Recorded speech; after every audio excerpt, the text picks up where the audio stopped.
Oria, anong masasabi mo? Nandito na tayo sa Haxo. Hello! Dito ako ngayon. Night time! Dito po ako ngayon. Parang nawawan. Ay, tingnan mo yung fashion. Oh, Oh. sandals. So, hiking. Hiking ito. Achievement. Wala pa yung bahay eh. Hindi ko pa nakikita yung bahay. Asan ba dito yung bahay dun sa tuktok ng bundok? Well, ito nga po pala yung pang aming company food. Ooh, Diba? dami. Madami. Kasi marami kaming maghahati. Ako, si Ernest. Ako, si tas Ernest, ako. saka si Ayan, Ernest, dami saka namin, ako. oh.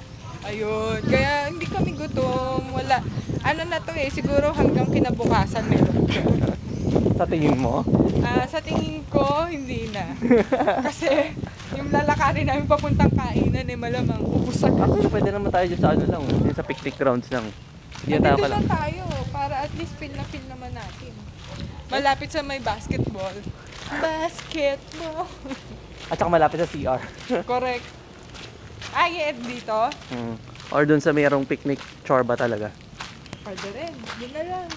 Pwede naman jumigil sa ano eh. Oo. Sa down. Ano ka na lang. Pwesto ka na lang. Alam mo na. Lawit-lawit lang.